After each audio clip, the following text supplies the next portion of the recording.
Good evening.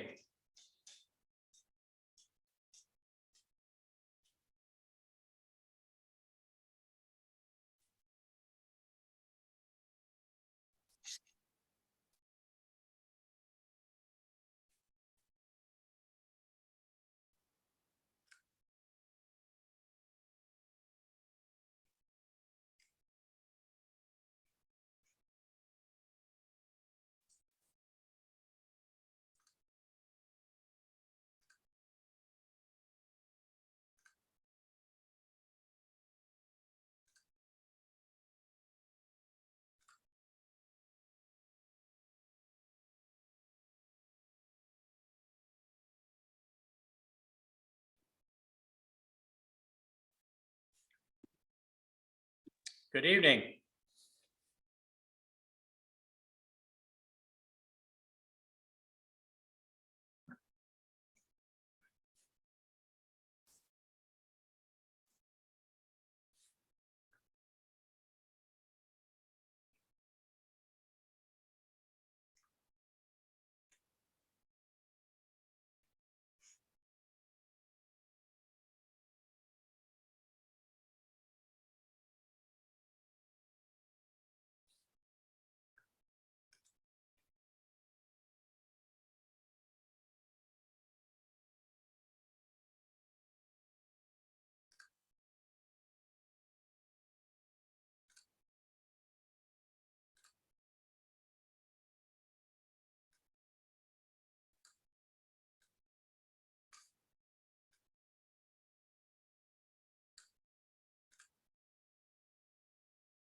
Good evening.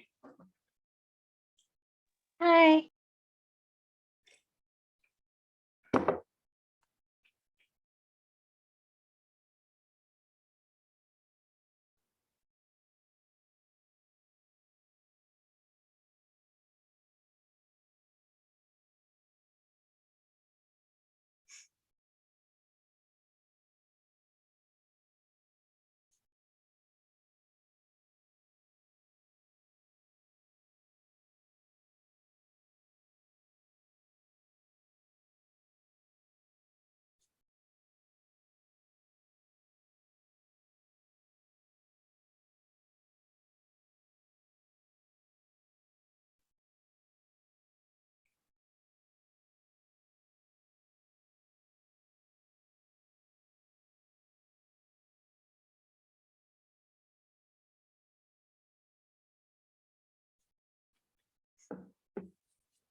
Good evening.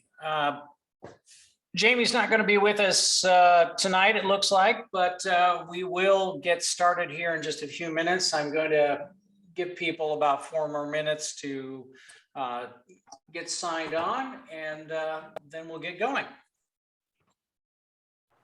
Great, thank you.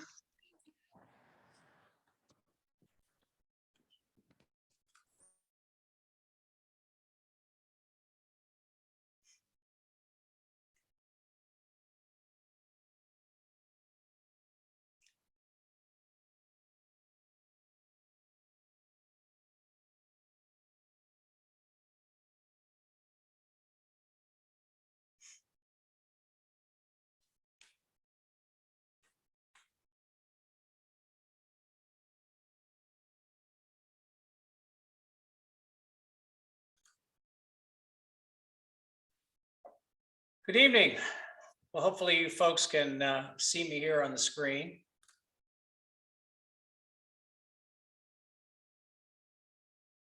Yeah, we can see you. All righty. Well, this is the first time that I've done a Zoom meeting, so I'm very new at this. And Jamie just kind of turned me loose, so I apologize for any technical difficulties that may occur. But hopefully everything goes well. My name is Dave Bry, and I've been a flight instructor since, gosh, the early 1970s, 1976. I was a glider instructor, 1978, became a power instructor, and by 1980, I was multi and instrument instructor. And I've been instructing ever since. I did fly charter and corporate for a while. Now my prime job has nothing to do with aviation, but I still flight instruct. I'm an assistant chief flight instructor at a local school. And today I'm here basically because Jamie asked me to. So I'm here to kind of talk about some publications that you might find useful. I don't know what your experience level is.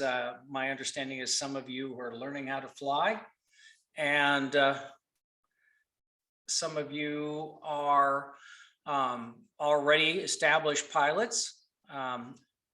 Let me know quickly in the chat if you can hear me or not.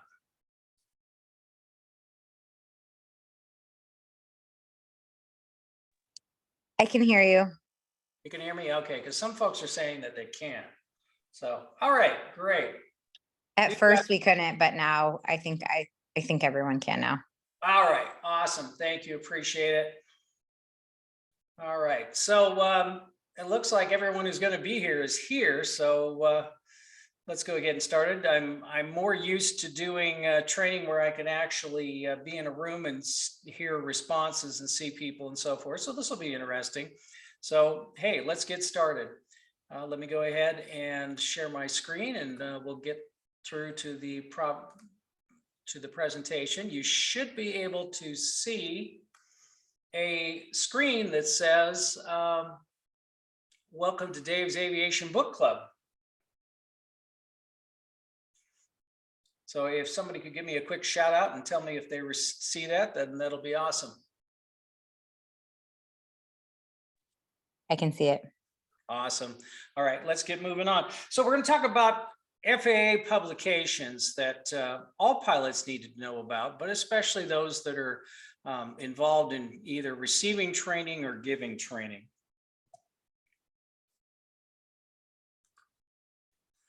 So on tonight's book club, we're going to be talking about finding FAA publications. Now, most of these are available for free, and they're available as PDFs or portable document format. It's a file format you can open anywhere. It'll open on a phone. Good luck trying to read them on a phone, but you can open them on a phone, on a tablet, PC, Mac, laptop, desktop, it doesn't matter. The primary website that you're going to find these is at the bottom of the screen right now. So if you might want to take a moment to go ahead and write this down.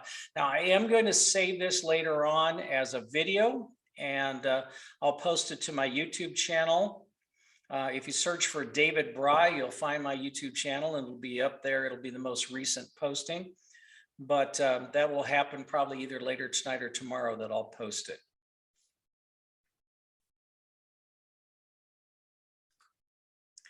So this is what the main screen looks like for the FAA website, and your listing of manuals and so forth are going to be on there.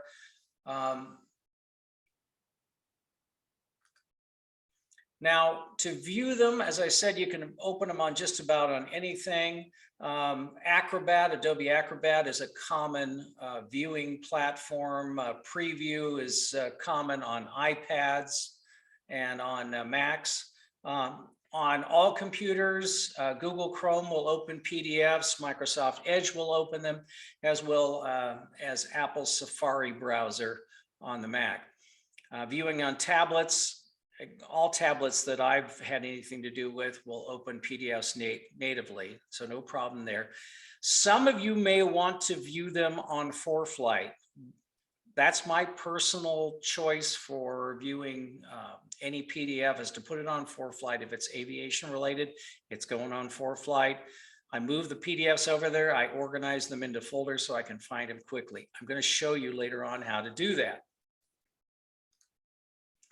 Now, when you're opening a PDF on a computer, usually by default, there'll be an application that comes up. Lately, I found that Windows 10 and 11 likes to open PDFs on Microsoft Edge, and Microsoft Edge, in my personal opinion, is not the best way to look at a PDF. But you can actually, if you look on the right side of the screen, you can use the right click on the file and open with to choose another app. Either choose Adobe Reader or Adobe Acrobat Reader to go ahead and view it. It generally looks better and allows you to actually search through the files for keywords a lot easier than using Edge as a viewer. On the Mac, Preview is the default, as you can see on the left side of the screen, but Adobe Acrobat is another choice. Even Microsoft Word will open PDFs, which is nice if you're going to grab material from the PDF and then use it in a Word document that you're working on. Those of you who are flight instructors will probably appreciate knowing that. So how do you view a PDF in ForeFlight? Well, the first step is to go ahead and open Safari on the iPad or phone. It's the default browser that every iPad and every iPhone comes with. You're going to go to the file that you want to open. In this case, I'm opening the Instrument Flying Handbook. And I go ahead and tap on that with my finger and I open it up. And the next page should look like this. It should open in Safari. You should be able to see the PDF and scroll through it. But now the next step is to move it over to ForeFlight. So you notice that there's a box drawn around that box with an arrow on it there. If you click on that, it brings up a little dialog box that looks like this. And you'll see that one of the choices should be ForeFlight. If you've got ForeFlight installed on your iPhone or your iPad, this should be one of the choices. And by the way, if you've got ForeFlight backed up on an iPhone, and you've got it set up properly to synchronize, any files that you move to the phone automatically show up on the tablet and vice versa. So you've got synchronization there. Same goes for your flights, any flights that you've created in ForeFlight. If you've got synchronization turned on, the ForeFlight on the iPad will talk to the ForeFlight on the iPhone. So once you've clicked on this little box here, then it'll ask you to make a selection, and you want to tap on the little button for documents. Now, once you've done that, once you've moved to the documents, then it's going to give you the opportunity to actually organize them. So I've created a bunch of binders, as you can see on the left side, but if you don't have any binders at all, you're going to click on that little plus sign that I've drawn the box around. It'll bring up a new binder name window, and you're going to go ahead and create a name for that binder. And then once you've created that name for the binder, then you can actually take those files and move them to specific folders. And this is what it's going to look like. For example, this is my folder that has my FAA handbooks and advisory circulars.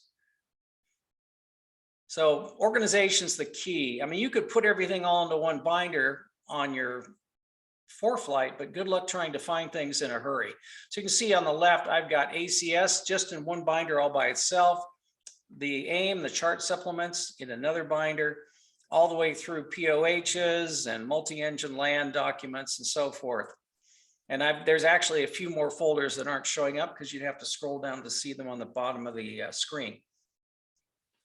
If you're more of a paper person than a pixel person, you can go on to ASA's website and you can buy them. You can buy them also on Amazon. Sporties sells the printed form. They're not cheap. Some of them are $40, $50, $60 as opposed to looking at the PDF, which is free. When you buy one, pay attention to the publication series designation. Make sure that you're getting the newest version and not an obsolete or older version. I just went on Amazon just about a week ago, and I found that on the lower left there, they were selling an older version of the Pilot's Handbook of Aeronautical Knowledge. If you go to the FAA's website, you'll notice that the latest version, and they always have the latest version on the FAA website, ends in 25B, 25 Bravo, whereas our friends at Amazon are selling 25 Alpha, so it's an obsolete version. So unlike Twinkies, these things do expire, and you don't want to be wasting your time pulling information off of an obsolete one, especially if you're trying to pass a written test or a flight test. So these are the publications we're going to cover tonight. There's the Pilot's Handbook of Aeronautical Knowledge, which every beginning pilot through expert pilots should have an intimate knowledge of. The Airplane Flying Handbook, again, same thing. Aviation Weather Handbook, another valuable source.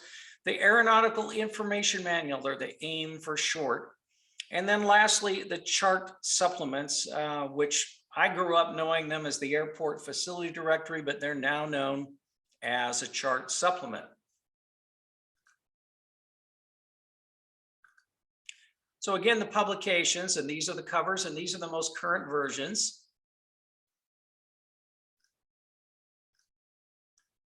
So these, they're readily recognizable by their covers.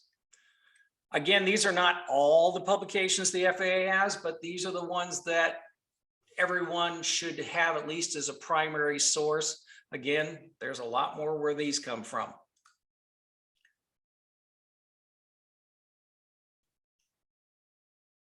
This is just a short list of some of the others that are available from the FAA publications website.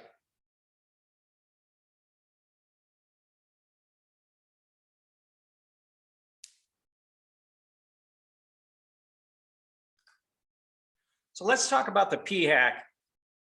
The Pilot's Handbook of Aeronautical Knowledge. It's going to give you an introduction to flying. It's going to talk about ADM, aeronautical decision making, which is one of the areas of special emphasis. Principles of flight, aircraft systems and flight controls, all the way through navigation and airspace and aeromedical factors. These are all things you need to know. If it's on here, you can be tested on it. Can somebody give me a quick shout out? Let me know if you can hear okay. Yep, All right, thank you very much. no problem. The Airplane Flying Handbook, or the AFH. This is, as a flight instructor, this is something I refer to a lot. I'm using chapter 12 quite a bit right now because I'm working with the Civil Air Patrol, and I've got a lot of pilots that are transitioning to a complex aircraft or a high performance aircraft. And chapter 12 has a great explanation of how a constant speed variable pitch prop works. If you don't know how they work, chapter 12 is the place to go. For multi-engine training, which I do a fair amount of, chapter 13's got some great information there as well. I wish I did more tail wheel. There aren't a whole lot of them available to train in Sacramento, but chapter 14 has a great intro on tail wheel transitions. And this publication can take you all the way through flying jets. There's some great information on chapter 15 and 16, moving into larger, faster aircraft that burn Jet A and not avgas. Aviation Weather Handbook. Name is kind of self-explanatory, but it'll take you all the way through the formation of weather, the hydrologic cycle, which we're experiencing some of this week, along with the flooding, unfortunately. Anybody flown over Franklin Airport in the last 24 hours? The runways are half covered with water. The Aeronautical Information Manual. I'm sorry, go ahead. Oh, I just said, wow, I didn't know that. Yeah.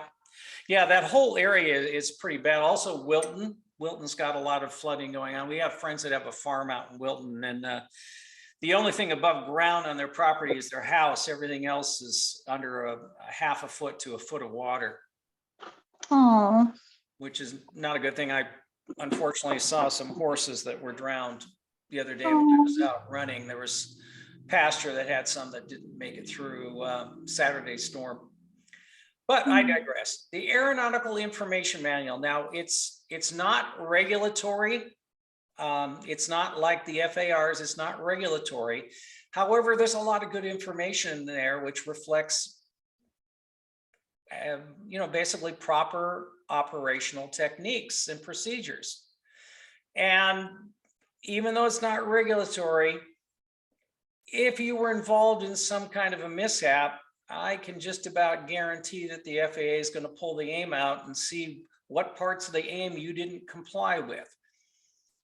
Straight-in landings, they mentioned, this is just an excerpt here on straight-in landings.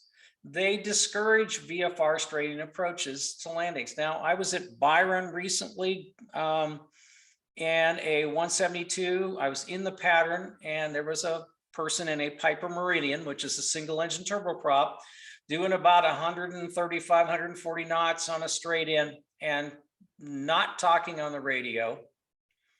I could spend the next hour talking about all the procedural violations that they committed there, but fortunately we didn't collide. We didn't meet by accident. But it's pretty clear here that they don't like straight-in approaches at the FAA.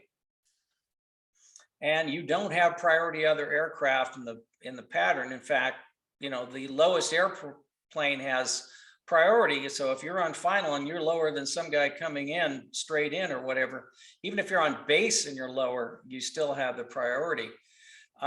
Recently in Watsonville, there was an accident involving 2 aircraft, resulted in 3 people plus a dog passing away. And it involved a Cessna 340 on a straight-in approach. He was doing over 200 knots across the ground.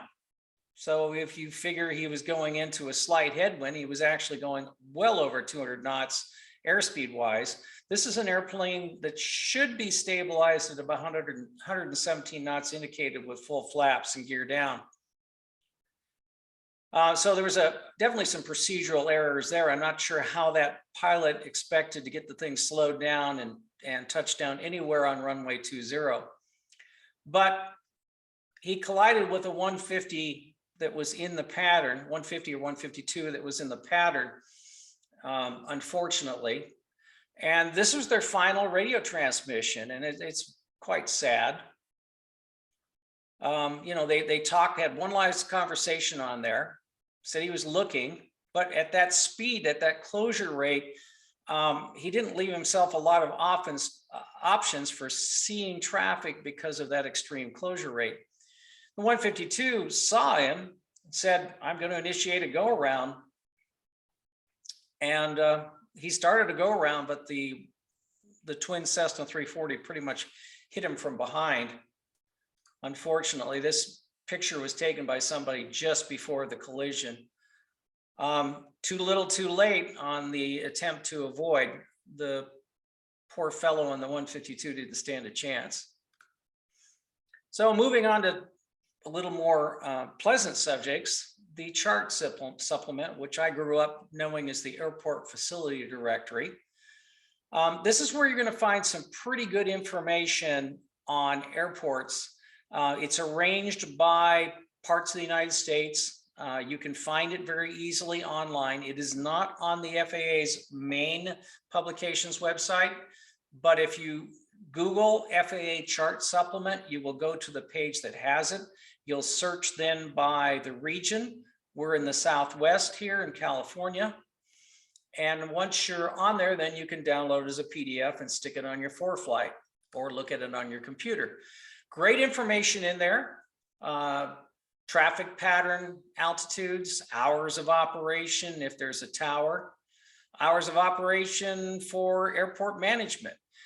Any environment information like obstructions, towers, a ditch on the end of the runway, airport lighting, including pilot controlled lighting, is all described in the chart supplement. Frequencies and phone numbers, including phone numbers for clearance delivery. You know, if you're in an airport that doesn't have a tower and you're trying to depart IFR, you can actually grab your cell phone and call the number that's on there in the airport, in the chart supplement. You can call the number and get your clearance over your cell phone. Now they're going to give you a clearance void time for those of you who are flying instruments or learning how to fly instruments. They're going to give you a clearance void time. So you don't want to call them until you're completely finished with your pre-flight, you're in the airplane, engine running and ready to go, because typically they're going to give you 5 to 10 minutes to get off the ground or your clearance is void. Additionally, in the chart supplement, you're going to see hotspots, areas on the ground at airports that are considered potential collision spots. And then any other hazards that may be associated, like birds. Maybe this is a airport that's located in a migratory pattern. And so that's going to be mentioned on there too, the bird hazards. All that information is going to be in the chart supplement. Here's an example here from Sacramento Executive. And you can see noise abatement procedures on there. You can see the links of the runway and the appropriate lighting for each runway. You can see the airport manager's phone number, the NorCal approach and departure control frequencies, but also a clearance delivery telephone number is on the left side that you can see. Tells you it's in class Delta. Obviously, it's in class Delta only when the tower is in operation. Otherwise, it's a class Echo. There is a VOR test facility or VOT on the field, and the frequency is listed there. And then also in the back of the chart supplement, you'll see a description of hotspots and why they are hotspots. So you'll see on the right side here an airport diagram.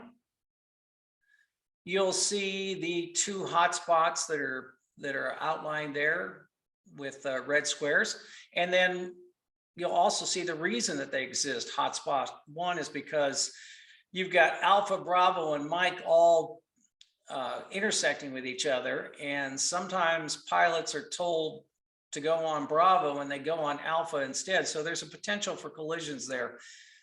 Echo, hotspot 2, tower can't see that taxiway, so as a result, that's the second hotspot at Sacramento Executive. This is all information that's very valuable to know, and it's all information you're expected to know. Remember, as a pilot, for any flight, you're expected to familiarize yourself with all available information. Now, those publications that we just discussed, those are important, but there's one more publication that, in my opinion, pilots don't pay enough attention to, and that is the ACS, or Airman Certification Standards. Now, they first came into play in June of 2017. Prior to that, they had the PTS, the Practical Test Standards. This takes the PTS and mixes it together or melds it with standards for what you need to know. You know, the PTS was basically, you know, how do you fly the airplane and what's your bank angle need to be on a steep turn and things like that, and how much altitude you can lose on a certain maneuver. But the ACS takes it to the next level and incorporates risk management. It incorporates what knowledge you need to have. So it really melds everything together. And the website that you can find them at is down at the bottom of the page. Of course, Google's your friend.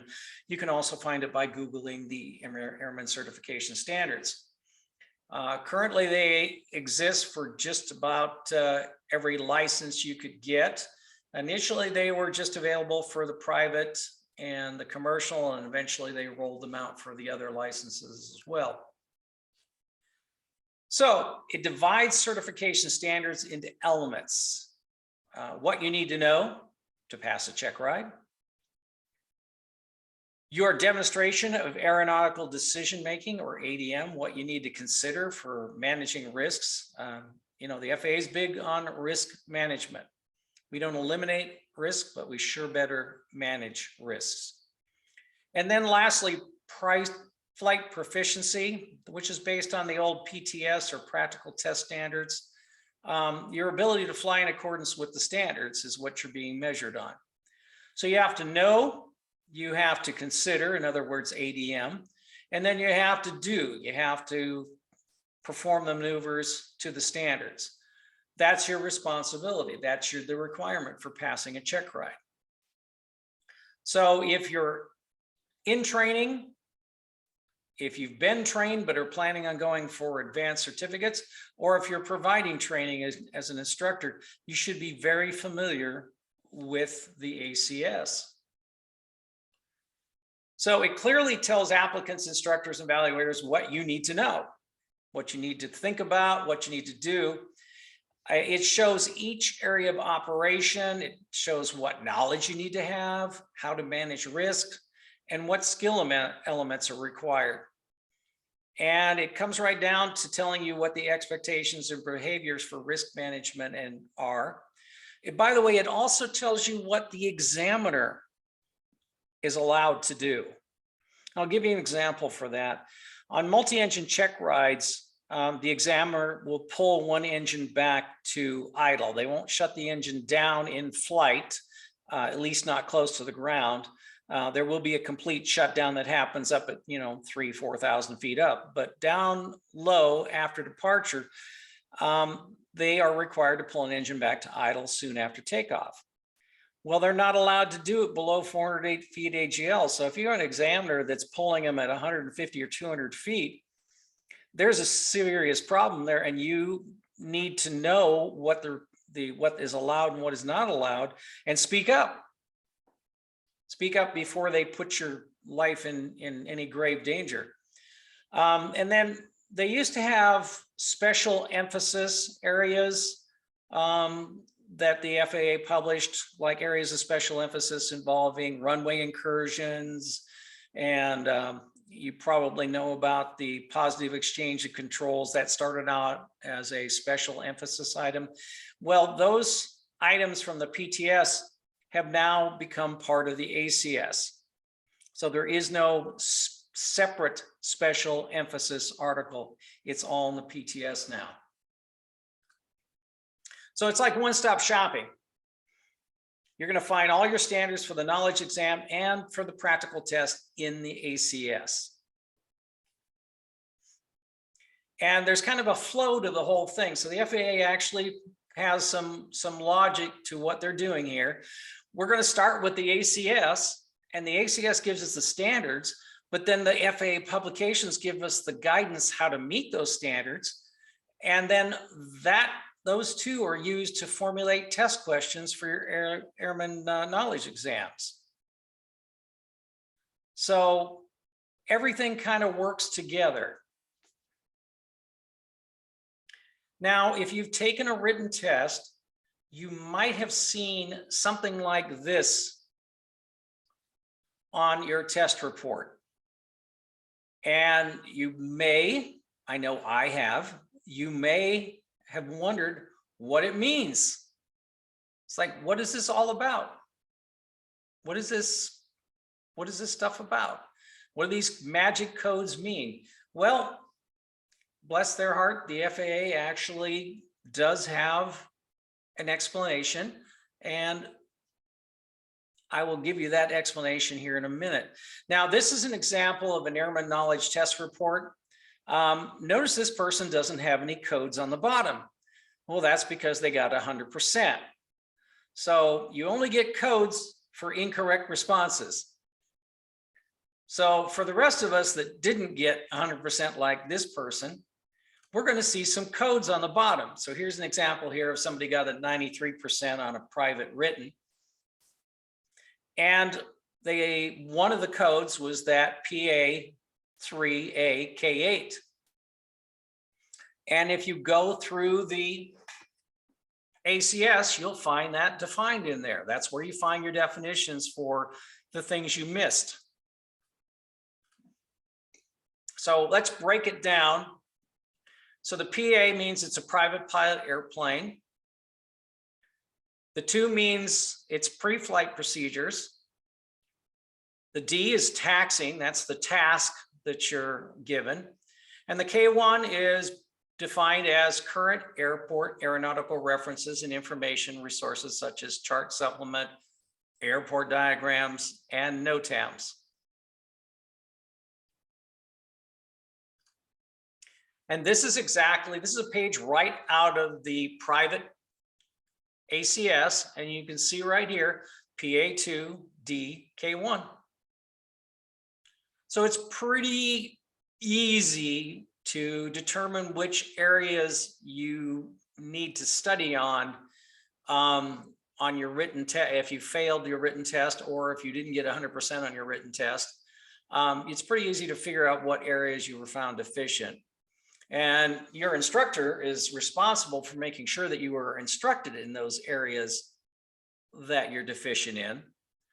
But it's also incumbent upon you to know where you're deficient and do what you need to do the studying necessary to learn that information. All right, I'm going to open it up for any Q&A. Is there any questions? Feel free to go ahead and. Yeah, could you put your name in the chat so that way I know how to YouTube your name correctly when I search for your videos? Oh, sure. I'll do it right now. Thank you. And there's more than one David Bry in there. So you want the one that's not a musician. You want the one with the aviation videos on it? Good to know. Thank you. All righty. And there's some sailplane videos on there. There's some powered airplane videos on there. I think there might be 1 or 2 from multi-engine training. Any other questions? Yeah, I actually have a question. You know how you were mentioning that maybe the instructor would like pull the engine too soon? Like you're saying that's kind of like a trick thing. They wouldn't really do it, but to see if we knew, is that pretty common of instructors to do like a trick thing to make sure? Yeah, okay. This would be something a DPE would do. And it's not common, but it's incumbent upon you to know what the standards are. So they are not allowed to pull an engine below 400 feet AGL. If they do it, or if it looks like they're going to do it, you need to speak up for a couple reasons. Number one, your life is on the line. And number two, it's good ADM. And the ADM is the big buzzword right now at the FAA. So you're demonstrating ADM by saying, excuse me, but it is, a violation of the ACS for you to remove power on one engine below 400 feet AGL. And there have been some training accidents that have resulted from that, but there's also been some check ride accidents that have resulted from that. Does that answer your question? Yeah, that's great. It seems so mean. You're so nervous as is, I'm sure. Yeah. It's like a trick question beyond trick question. Thank you so much for sharing that. You're welcome. I'll be looking for those trick things. Yeah, most examiners are very professional, most DPEs, designated pilot examiners. Most are, but there are some that do things that are flat out wrong. I'll give you an example too, and this will probably resonate with my listeners here, since this is Girls Love to Fly. I recently was involved in training a young woman who's like 23 years old, so she could pass her multi-engine check ride. And the examiner asked her during the oral exam before the flight how she thought she would be strong enough to apply enough pressure on the rudders to maintain directional control. That's a totally inappropriate question. And at that point in time, had she been maybe a little bit more vocal, she would have said, you know what, this ride is over. Obviously, there's some pressure on her, but at that point in time, I would say, because that's an inappropriate question, that's not a question that's in the ACS. Remember, they're only allowed to ask you what's in the ACS. Asking somebody if they think they're strong enough to put enough pressure on the rudder to maintain directional control on a multi-engine airplane is not an inappropriate, or not an appropriate question. Make sense?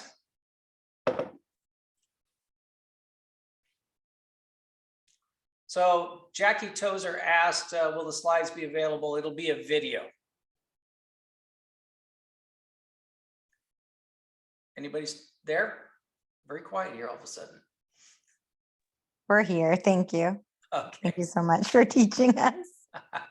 All right. Yeah. Anyway, I just thought that was a very inappropriate question to ask. I can't imagine that examiner asking the average male. And my word, you know, I know males that weigh like 125 pounds soaking wet. And I can't imagine them being asked, are you strong enough to put the rudder down? Hey, it's got trim, it's got rudder trim. Dial in the rudder trim, you don't have to push that hard. And she was certainly capable. She did pass the check ride, but I admire her patience, because I think I would have told the guy, you know what, we're done. You're done. Give me my money back. We're done. Any other questions? Could you actually tell them like you're done? And is because I've heard that you don't want this to go against you for not passing because it looks bad, like for like your resume, like they'll know if you didn't pass. Like, wouldn't that be a not pass for you? Or you can literally say, I don't feel comfortable with you. I don't want to fly with you anymore. Yeah, it wouldn't be a failure per se. It would be a discontinuance. Okay. And if they tried to put anything negative in your file, you go to the FAA and you file a complaint. There are some DPAs, and granted the number is small, but there's some DPs, and that particular DPE will remain nameless, but they're at Fresno, so I'll let you figure it out. But there are some DPEs that shouldn't be DPEs. Okay, good to know. Good to know. Thank you for sharing that with us.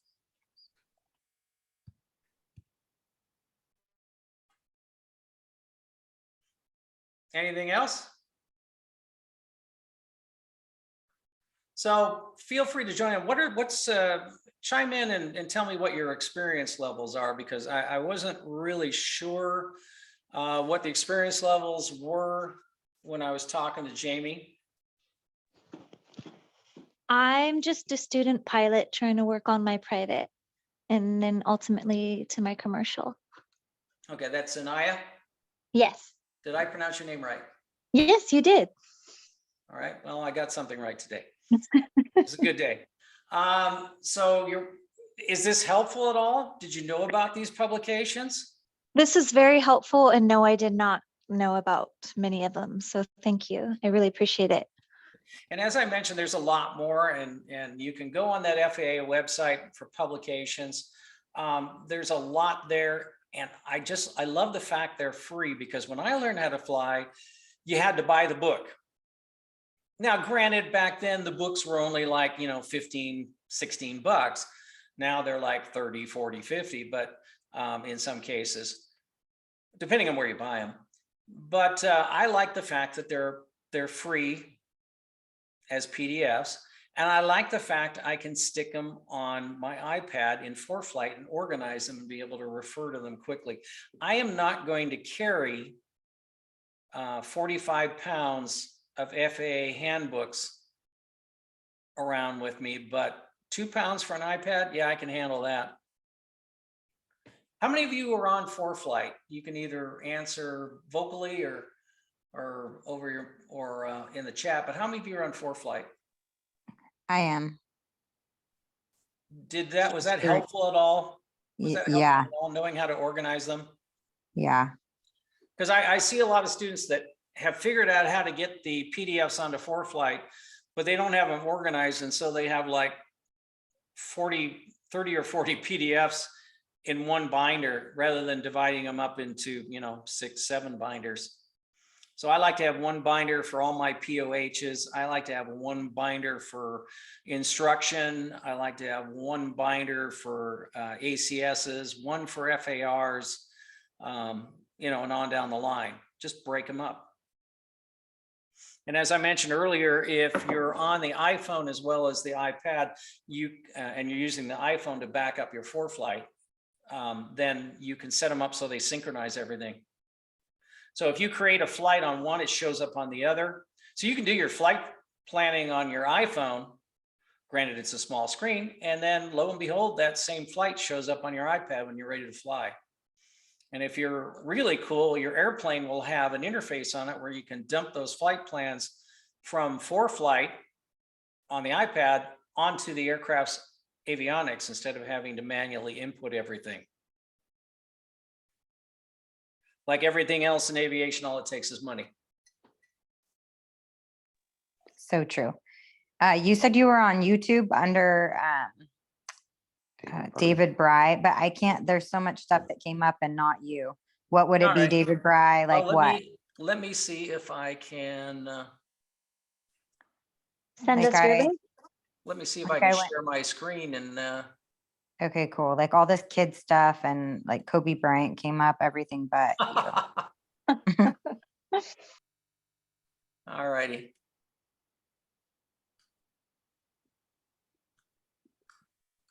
Okay, tell me if you can see my web browser. Yep. All righty. So.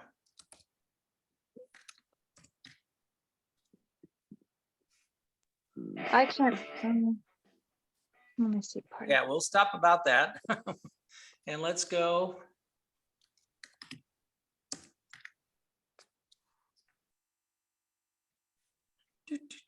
Right here.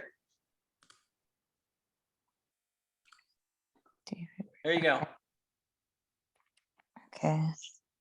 If anybody here is a student pilot and hasn't soloed, you can see one of my students from last April on his solo flight. It's right there. Okay, cool. Thank you. So that stuff's on there. If you ever wondered how you start an airplane that doesn't have a starter motor, you can watch that video. Sailplane flights, towing gliders, flying sailplanes, and so forth.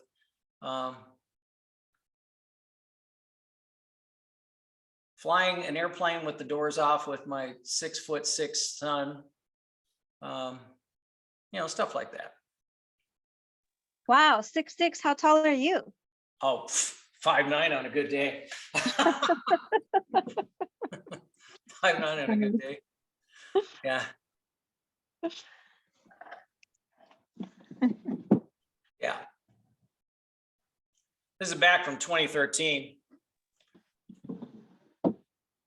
Wow. So it's a light sport and you can take the doors off of it. So you can fly it around with the doors off.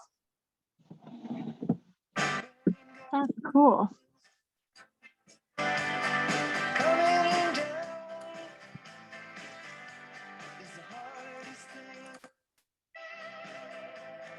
You get the idea. Nobody should be forced to watch any more of that. Hey, I like that song. What's that? I like that song. Yeah. Unfortunately, that's Tom Petty, and unfortunately, he's no longer with us. I know. So FAA publications, handbooks and manuals, and aviation handbooks and manuals right there. And this is where you find these things. So airplane flying handbook is right here. And then you can either download the whole thing, which is like 260 megabytes of space, or you can download by chapter. Yeah. So for example, we can just get this one right here. Get the idea? And then they've got some Yes, top sir. tasks, so you can jump right to the Aeronautical Information Manual right here. You can go straight to the PHAC here if you wanted to. So they're nice enough to give us some quick links, but you can also use these breadcrumbs up here at the top where the cursor is. And you can see the whole list. There's even kind of some cool stuff in here. An airship pilot manual from 1942. Not sure why it's still in there, but it's still in there. Glider flying handbook for those of you who want to try gliders, which I love flying gliders. That was my first instructional job, was gliders. And you can solo a glider at 14. And I had quite a few male and female 14-year-olds that I soloed back in the day. They couldn't drive to the airport, but they could fly. So that's that stuff there. Oh, somebody came back in. Did I lose you? There you are. All right, and then for ACSs, again, Google's your friend, so you can just go ACS, aviation, and then here's the individual ACSs right here. Again, these are PDFs. I can download them. You know, I can, if I do this search on the iPad, I can very easily stick them on there. Now you can also email stuff from your desktop computer to your email account on your iPad. And then you can grab the PDF from there and copy it onto ForeFlight. So there's more than one way to get things onto ForeFlight. And then the chart supplements.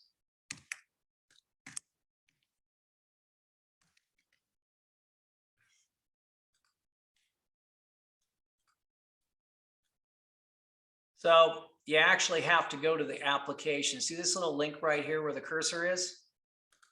You have to go to the application and pick the appropriate one. We are the Southwest. And then you wait for it to load.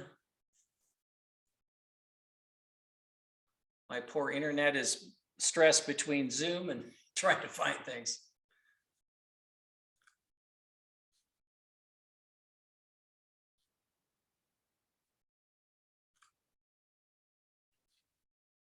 Trust me, it will happen eventually. I'm surprised my dog hasn't come out to say hello. What kind of dog do you have? I have two. We have a Jack Russell that is ancient, but when she was younger, she used to run 6-7 miles with me. But she's 15 now, and she runs to the mailbox and back, and that's about it.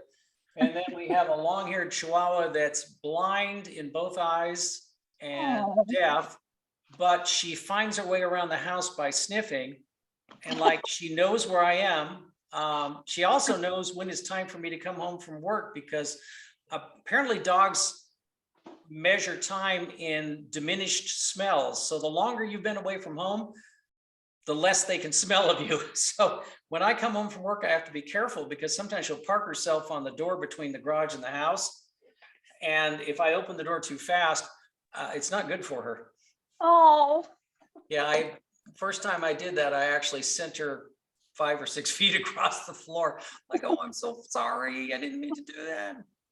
Oh. What's their names? That's Mabel. You know, I'll find Mabel. I'll go get her. She's probably sleeping in the laundry room. Dogs are so great.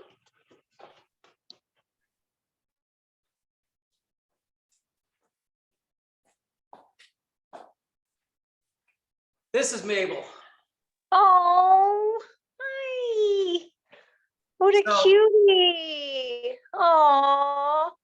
Now, we used to have like a 90-pound husky, and we used to raise guide dogs for the blind, which were, you know, labs and golden retrievers and German shepherds. I never liked little dogs, but this little one here is like wormed her way into my heart here.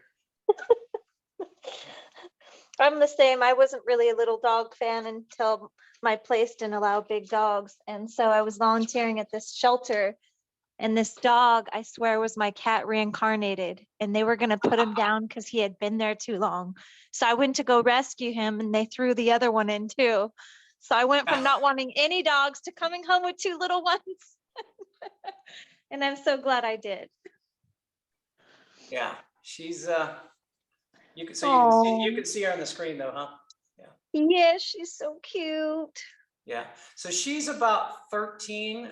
We've had her for 3 years. We got her from Front Street Shelter downtown. Originally, we were just going to, thanks for the bath.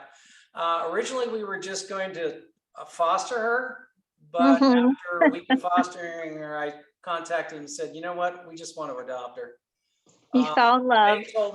They told us she would only live about a year, and that was 3 years ago. Oh, She does have tumors. She's blind in both eyes. She's deaf, but like she's super affectionate. and she's still smiling. Yeah, she's still happy. Even though she has no teeth, she's still happy. Oh, she loves her papa.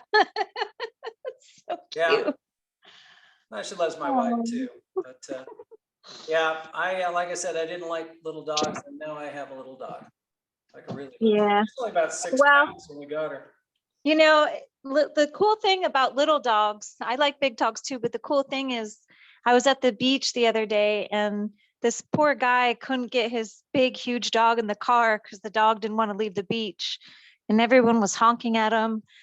And, there was no way this guy was going to lift this big old dog. So, I got out of my car and helped lift this huge dog in the car.